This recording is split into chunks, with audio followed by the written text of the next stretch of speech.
हमने एडिटिंग मेनू के अंदर बहुत सी चीजें पढ़ ली थी, फाइंड एंड रिप्लेस तक पूरा पढ़ लिया था।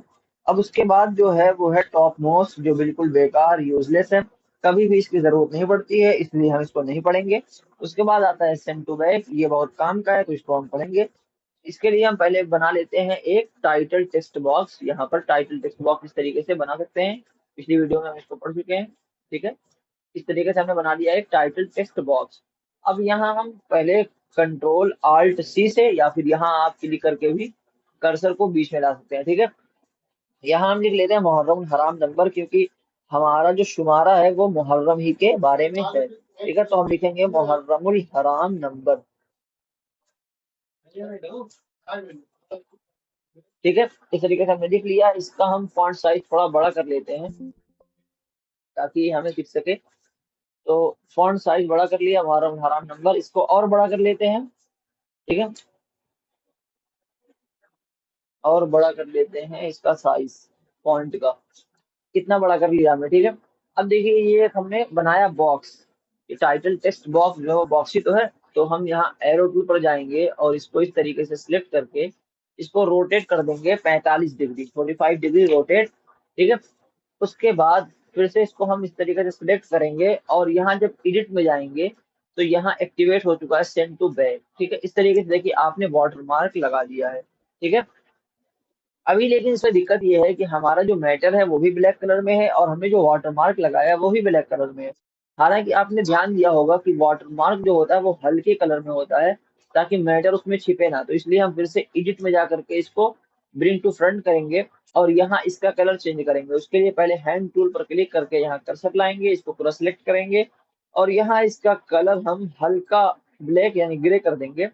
अब उसके बाद फिर से हम एरो टूल पर जाकर इसको सिलेक्ट करके एडिट में जाएंगे और सेंड टू बैक करेंगे। अब देखिए कितना शानदार है, ये सब कुछ सेट हो चुका है, आपने वाटरमार्क लगा दिया है और इस तरीके से मैगजीन रिसाला शुमारा सब कुछ तैयार हो जाता है। ठीक है, तो सेंड टू बैक और ब्रिंग टू फ्रंट हमने पढ़ लिया। अब इसको अगर दोबारा आपको सिलेक्ट करना है तो इस तरीके से बाहर से पूरा दायरा बनाना पड़ेगा। अब आप जिस तरीके से चाहें इसको ऊपर नीचे कर सकते हैं और ब्रिंग टू फ्रंट करना चाहें तो एडिट में जाकर के ब्रिंग टू फ्रंट भी कर सकते हैं। उसके बाद हम पढ़ सकते हैं लॉग गाइड्स। लॉग गाइड्स का क्या मतलब है, जैसे यहाँ आपने ये इस तरीके से गाइडलाइन ली जाती है, आगे चल के हम इसका पढ़ेंगे, इसका बहुत यूज होता है गाइडलाइन का, जिसे हम पेंसिल से कोई निशान लगाते हैं ताकि बाद में उसको मिटा सकें, तो यही काम गाइडलाइन करता है इन पेज में। ठीक है, तो अभी क्या देखिए हम इस गाइडलाइन को लिए हैं तो ऊपर नीचे हम इसको जिस तरीके से चाहें हिला सकते हैं, आगे पीछे ऊपर नीचे कर सकते हैं। ठीक है, लेकिन कभी कभी ऐसा होता है कि आपने कोई सेटिंग कर रखी है और आप ये चाहते हैं कि हमारी गाइडलाइन को कोई हिला ना सके, ऊपर नीचे ना कर सके, तो उसके लिए दिया जाता है गाइडलाइन में लॉक गाइड्स का ऑप्शन। यहाँ पर एडिट में जाएंगे, अब अगर आप इसको लॉक कर देते हैं तो अब कोई हिला नहीं सकता है इसको, कितनी भी कोशिश कर ले कोई हिला नहीं सकता है। ठीक है, तो एडिट में जाकर के अगर हम फिर से इसको ऑफ कर देते हैं तो अब देखिए इसको जो भी चाहे वो ऊपर नीचे कर सकता है, हिला सकता है। ठीक है, इस तरीके से इसको हम खत्म ही कर देते हैं, यहाँ ऊपर ले जाके छोड़ देंगे, खत्म हो जाएगा। उसके बाद हम पढ़ते हैं यहाँ पर स्टोरी एडिटर को। स्टोरी एडिटर का मतलब क्या होता है, जैसे देखिए यहाँ पर फिर से हम यहाँ हैंड टू पर क्लिक करके यहाँ लाते हैं हम कर्सर और नीचे आते हैं। तो जैसे यहाँ पहले हम कुछ भी लिख लेते हैं, जैसे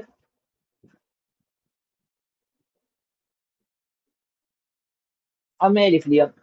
अब मान लीजिए यहाँ आइन की जगह पर गलती से फा आ जाता है, यहाँ पर मान लीजिए फा आ जाता है, अब हमें लिखना है आइन।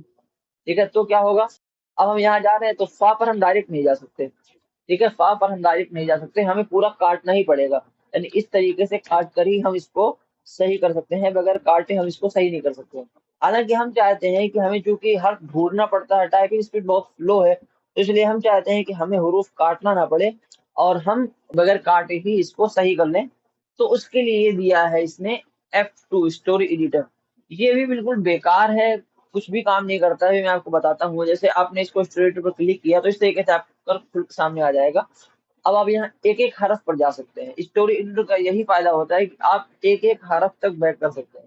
ठीक है, और लेकिन ये उन्हीं लोगों के लिए है जिनकी टाइपिंग स्पीड बहुत स्लो होती है, वरना जब तक आप वहां जा करके स्टोरी एडिटर खोलेंगे और सही करेंगे तब तक तो आप बैक करके इसको इस तरीके से डिलीट करके सही कर लेंगे। ठीक है, तो इसलिए इसका यूज नहीं होता है, बहुत कम होता है, बल्कि कोई करता ही नहीं है।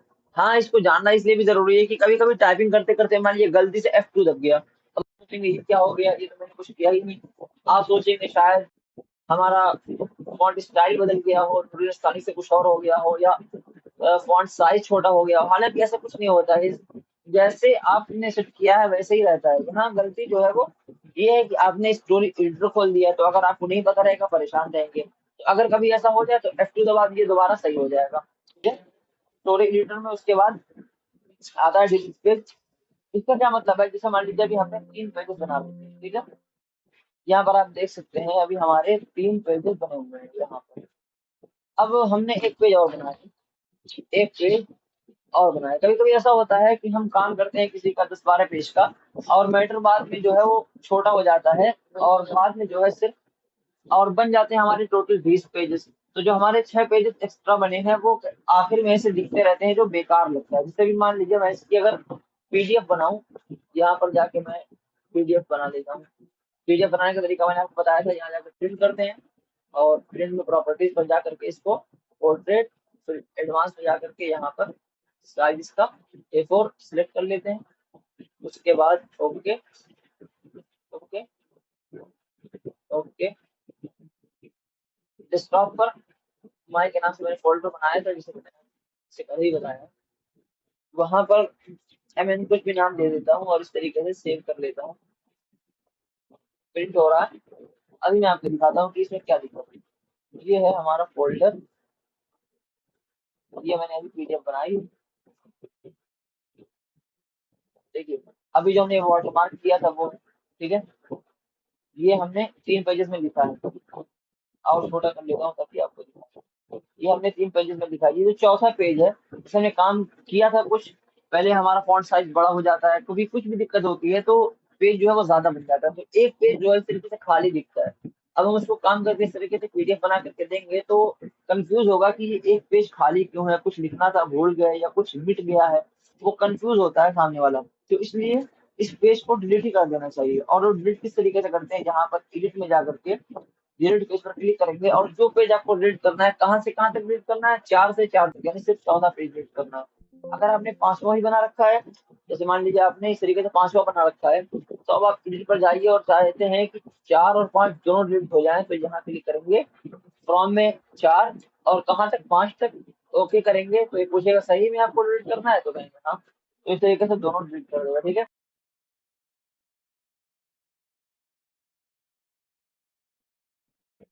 तो आज हमने क्या क्या पढ़ लिया इन महीनों में, आज भी बहुत यूजफुल टूल्स हमने पढ़े हैं। तो इस तरीके से आप इसको प्रैक्टिस कर लीजिएगा। कल हम पढ़ेंगे प्रेफरेंस, ये बहुत ही अहम और बहुत ही काम का टूल है, इसमें हो सकता है 2 दिन तक आना पड़े। तो अभी इतनी प्रैक्टिस कर लीजिएगा ताकि आगे जब हम पढ़े तो हमें टाइम मिल जाए।